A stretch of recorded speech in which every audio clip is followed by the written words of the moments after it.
All right, guys, so we're in Lake Fork, Texas today, and I wanted to take a little bit and talk about 5 things that I feel like every homeowner should do before you insulate your home, and definitely before you put sheetrock in. Now, we've got wood framing done in this house. I'm standing in the living and kitchen area. It's big, open, vaulted area, and there's a few things that we want to talk about to make sure that you do before you insulate. This is something that you can do on a Saturday. All 5 of these really you could probably do in one day. Bring the family out here. Take the time to make sure these things are done right. So the things that are going to be on our list. Number 1, we're going to talk about blocking. Number 2, we're going to talk about doing an electrical walkthrough with your electrician to make sure things are where you want them to be. Number 3 is going to be penetration, so for things like cable, internet, things like that. Number 4 is going to be attic access. And then number 5, we're going to talk about cabinet measurements, because this is the phase where cabinets get started. So if you're doing it by yourself, or even if you have a contractor and they're doing it as an allowance system, you want to make sure that you get those cabinet people in here right now. So let's take a few minutes. Let's talk about each of these and why they're important at this phase of the build. Okay, so maybe the most important thing that you do during this phase of the build. Again, we are finished with our wood framing. So this is the phase where your electrician, your plumber, and your HVAC crews are going to come in. They're going to do their above ground rough in, run everything they need to in the walls before we foam and before we insulate.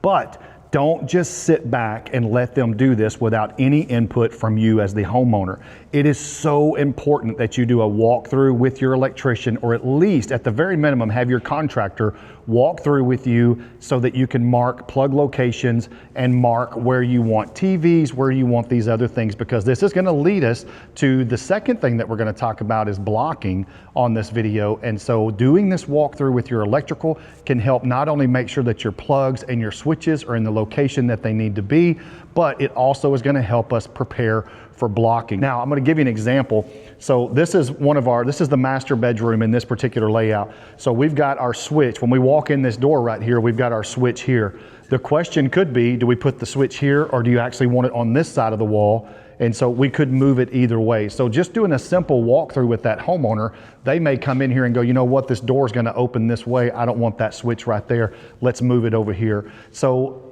the thing for a homeowner, and for you as the homeowner to remember, is change orders don't really come into place if you are just moving plugs and switches.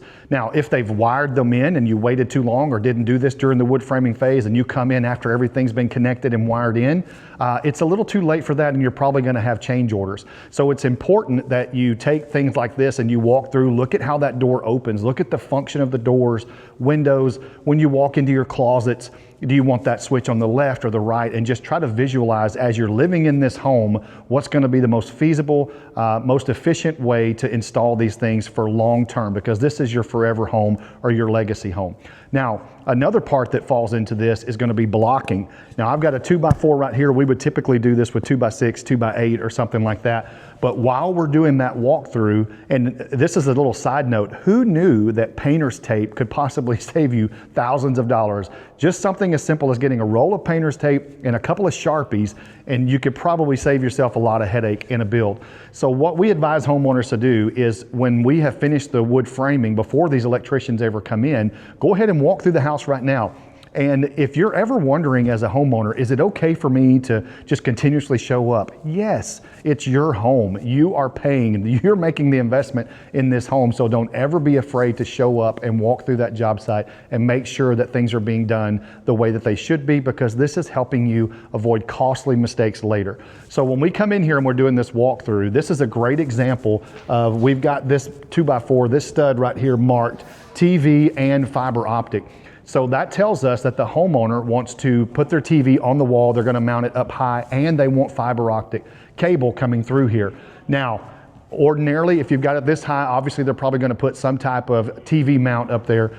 So it's going to be important that they don't come in here and they're trying to find these studs as they're mounting this, and maybe the bracket that they have doesn't exactly fit our center on our studs right here. So what we'll do is we'll take a 2x6, 2x8, maybe even a 2x10, and we will block around that box and make sure that they have a backing that they can screw those lag bolts into. Because with a TV mount, if you've done it before, you know that a lot of times those are larger lag bolts that need to go into something like a 2x6 or a 2x8. But how frustrating can it be to continuously poke holes in that sheetrock or continuously try to find those studs and you don't, when you could have just spent one day walking around your floor plan and doing blocking and having that set up. So what we advise our homeowners to do, maybe get 2 rolls of painter's tape, one color or the other, a blue or a green, something like that. One color is going to be for your blocking, the other color is going to be for electrical boxes that maybe you want to move or something like that. Make sure that you're not adding electrical switches and boxes. I want to be very clear. If you're adding to the electrical plan, you're probably going to have change orders and it's going to cost you more money. But if you're taking the existing electrical layout and maybe moving, hey, I want this to be on this side of the bed instead of that, or I want this to be on the inside of the door rather than the outside, always a good idea. I don't think there's an electrician or contractor out there that's going to be upset with you for sure for doing that, to make sure that we don't have any issues later. And the other color is going to be for your blocking. Go find where you're going to have your toilet paper rollers, your paper towel hangers in the shower, anything like that. Or sometimes I've had customers who have artwork and things like that, or custom lights that they're going to hang on a wall. It's so important that you just come in here and say, hey, I'm going to hang a painting right there, or I'm going to have a family photo that I want right here.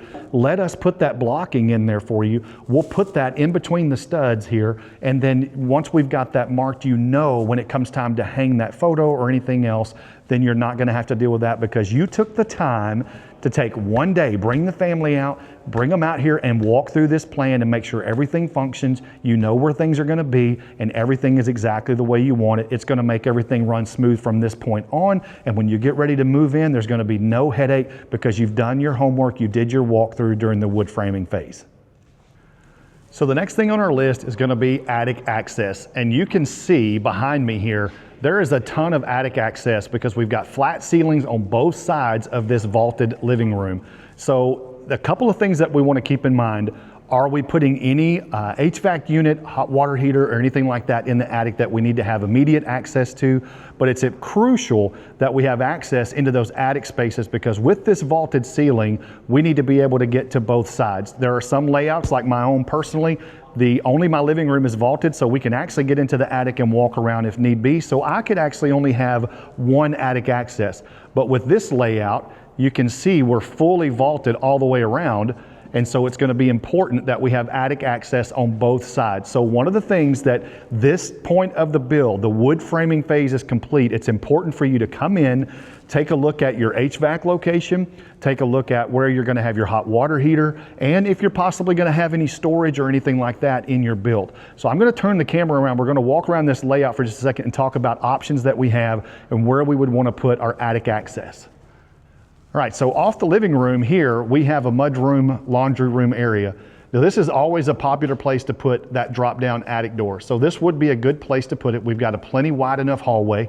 We've got plenty of space up there. We can cut into those rafters and put our attic access up there if need be. And this gives us access, and you can see all the flat ceiling over here. There's a ton of storage on this side. So we can get to this side over here, but in this layout, and I'm going to show you a good look at the vaulted area. You see all this flat ceiling that we've got over here? We've got a ton of storage over there, but we actually have even more on this side. And so we want to be able to access that. We could use it for storage. We can use it for a lot of different things, but we actually have another spot right here that we could put attic access that gives us easy access over to storage as well. So we want to do a walkthrough right now with the homeowner and talk about where's this going to be. Now with this layout, this side becomes really important. We're actually going to do one 5-ton unit, I believe, in this house. And you can see we've got a hallway here. So this is one option that we have for where we could put the attic access for this side of the building. The HVAC unit is actually going to go right over here above these 2 closet areas right here. Our outside unit is on the other side of that wall. And we talked to the homeowner today, and we decided that that drop-down access is going to go in this smaller hallway right here. So it's going to be right up against that door. We'll drop down towards us right here. We'll be able to enter. We'll go up. And if we have to do any work up there on the HVAC or anything else, we'll be able to access that right here. But this is a crucial time to come in and make these decisions. Once we decide where that HVAC unit's going to go, once we decide where we want storage, if we're going to put some plywood down as a subfloor, It's important now to come through and take a look at this attic access and make sure that this is the most efficient it can be long-term, because we don't want to have to change this once we get past this wood framing phase. All right, so the next thing I want to talk about is exterior penetrations on the wall. Now, if you look at a set of construction plans, we're always going to have marked where we're going to have our outside HVAC unit, where our septic is going to be, because your electricians are going to have to get power to those. They have to have a power source. So we're going to have to penetrate the exterior wall. But there are other things that come into play, like your fiber optic cable, if you're having internet run in, if you're doing anything like that that needs extra penetrations in the wall, this is the time to do that. You do not want to do this after you have foamed this home. So our process is typically we come through right now and we're putting in all of our electrical boxes. They'll come in, they'll run all of their home runs, they'll run everything in the walls right here. And let's just say the homeowner comes in and says, you know what, our cable is going to come in right in this corner right here. Or, hey, we're going to have, I mean, you name it. We're going to bring in something. We've got some fiber optic. We've got some special cable that we're going to use, but everything is going to come in right here in this corner. So what we want to make sure that we do is make that penetration before we insulate this building, because we are spray foaming this build and we are creating a seal. We're trying to make an igloo cooler here, basically. So you don't go buy a Yeti cooler that's insulated so well, wildly stronger and keeps ice longer, and then you go drill holes in it because you want to run some tubing in there. You just don't do that, because then you're going to lose the holds ice longer. You're letting air escape and you're breaking that seal that we're creating with the spray foam. So we make sure, before we schedule our spray foam, we make sure our electricians, plumbers, HVAC, anybody else in this project has made every penetration in this wall that needs to be done, so that we can seal that up and make sure that when we foam this house, it is sealed as tightly as possible. So if there are any other penetrations that you think you might need, make sure that your contractor knows that as you're doing your walkthrough for your blocking, for your electrical. Make sure we know any of those extra penetrations that are going to be made, so that we can do that before we foam the walls in your barn door. All right, so last thing on our list is cabinet measurements. Now, a lot of you may not know that during the wood framing phase, or when that wood framing phase is complete, is the perfect opportunity to come in and get your preliminary measurements for your cabinet company. Why is that? It's because it's the first time in this build that they can actually see the length of those walls, the height of your windows, and things like that that are important for them to make sure that the design is perfect. Now, you may be a DIYer who's building cabinets on your own, or you've got a contractor and maybe they do an allowance system. I know when we do our builds, a lot of times the homeowner is responsible for finding that cabinet company that they feel comfortable with. We usually will give them a few recommendations, set them up some appointments, have them go in and meet, and then they choose who's in their budget, who has what they need, and just who they feel comfortable with building the cabinets for their forever home. So we want to make sure that when you're coming in, if I'm in the kitchen area like I am right now, we need to come in while we've got these walls framed up. We've got window installed here that's going to go over our kitchen sink area. So it's really important that we get our cabinet company in here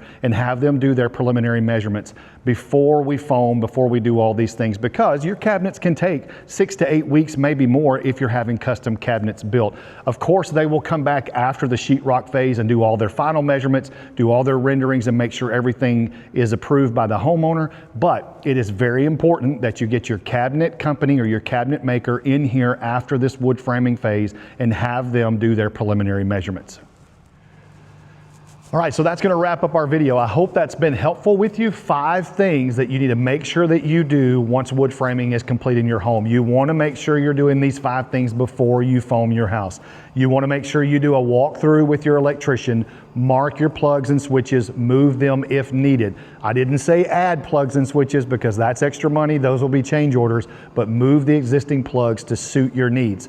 But right behind that is going to be blocking. Make sure if you've got TV mounts, towel hangers, toilet paper rollers, anything like that, mark those with painter's tape. And who knew that painter's tape could save you thousands of dollars possibly in your build? So make sure you get painter's tape and a Sharpie, mark everything for blocking, label everything so that that your contractor knows where everything's going to be so they can come in behind you and put that blocking in. Next, we're going to be cabinet measurements. So with the wood framing up now, this is the first time that you can actually see wall lengths and measurements. So if you've got your cabinet company chosen, have them come in now and do their preliminary measurements so that we can get everything moving. They'll need to come back after sheetrock, but we want to make sure they come in now, get preliminary measurements so they can get started on their process that can sometimes take 6 to 8 weeks for custom cabinets to be built. Next, we had attic access. That is so important because, hey, you never know. You may have 2 AC units, you may have 1 AC unit. Sometimes we have our water heaters in the attic. It's just, you have to make sure that that attic access matches what you're doing in the attic. If it's strictly for storage, it's maybe pretty straightforward as to where you want to put that. But if, like in this house right here, we're putting the HVAC in the attic, so it's crucial that we have attic access right next to that HVAC unit in case we have to do any maintenance or anything else. So we want to make sure that attic access location, especially on a split open concept like this, is marked, measured, and make sure we do that the right way. And the last thing is penetrations. We make sure that all of our electricians, plumbers, anybody on this job has made all penetrations needed before we foam this house, because we are creating an airtight seal and we don't want to drill through that foam insulation after we've already insulated the house. So if you know of anything that you're adding as far as cabling or wiring that might be coming in later in the build, let's go ahead and prepare for that now. Make those penetrations, establish those entry points, and then we can seal those and foam around them, and we don't have to break our airtight seal that you're getting inside this super efficient barn dominium that we're building for you. So I hope this has been helpful. I hope these are things that you'll think about. One Saturday walking through your project after wood framing could possibly save you thousands of dollars if you just take the time to do it.